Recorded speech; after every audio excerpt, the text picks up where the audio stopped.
According to a 2012 Center for Disease Control report, 35% of the American adult population is obese. That's more than 78 million Americans. 12 million children ages 2 to 19 account for 17% of the U.S. obesity rate. The United States currently leads all other countries in obesity rates, with China, India, Russia, Brazil, Mexico, Egypt, Germany, Pakistan, and Indonesia all rounding out the top 10 countries. It's safe to say obesity has become a global health epidemic. But exactly what is obesity and what does it look like?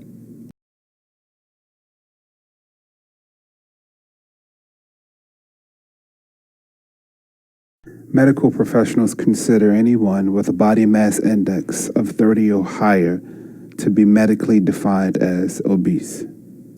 And exactly what, if any, are the impacts of obesity on society?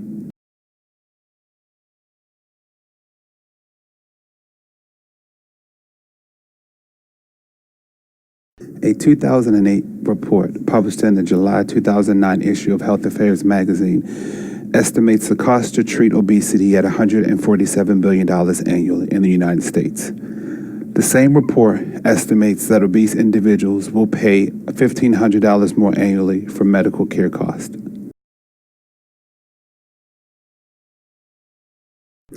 From a medical standpoint, obesity can cause diabetes, heart disease, and has been linked to certain types of cancer.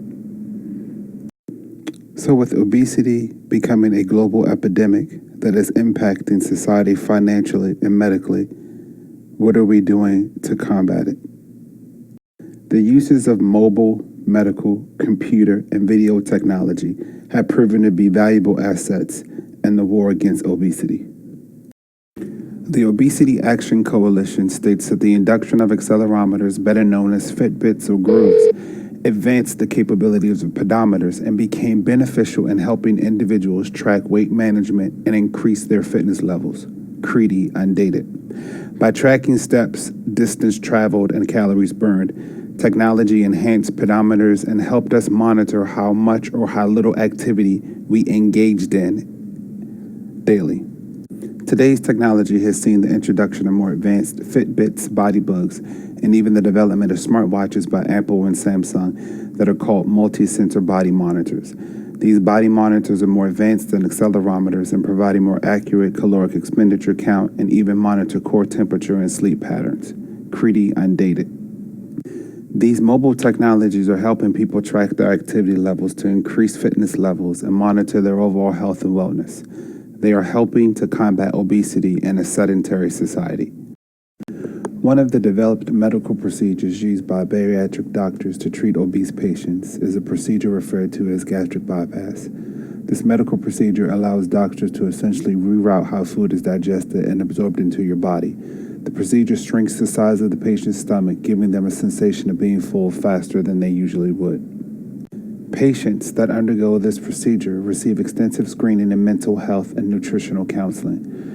Many patients belong to support groups and can even receive follow-on care via video and telephone counseling. Gastric bypass has and remains to be the future of bariatric medicine. Used to treat morbidly obese patients, it is a medical technology that provides a second chance. The next slide is a video clip of Great Britain's latest medical technology efforts to treat obesity. Could this be the latest weapon in Britain's fight against the flab? The Obalon system claims to be an easier, more comfortable way to introduce a gastric balloon into the stomach. Once the tablet is ingested, its gelatine casing dissolves, the balloon inside is inflated, and its air tube removed. The balloon then makes the patient feel fuller, quicker, and helps them lose weight without the need for surgery. Helen Fleckney has had 2 of the balloons inserted into her stomach during the product's trials. Prior to having Obalon, I weighed 11 stone 1. I'm now down to 9 stone 9, so that's 19 pounds loss. I'm delighted with that, and it's made me feel so much better in myself. The Spire Hospital in Bristol is one of the private clinics offering the treatment, with prices starting at around £2,000. Doctors here say the system is designed to be part of a weight loss programme. It's not a quick fix.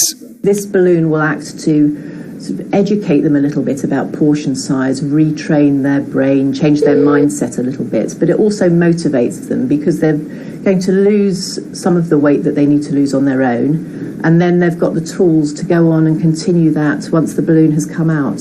Some doctors, though, have concerns that the system might present an easy option for the overweight, causing them to stop trying to slim through diet and exercise. What you really have to do is to do everything you can to maintain a proper weight, healthy living, healthy lifestyle, so you never get up to a BMI of 27. Would you consider the medical option, the surgical option? Certainly not, never. Eat less, move more. Unfortunately, I don't at the moment.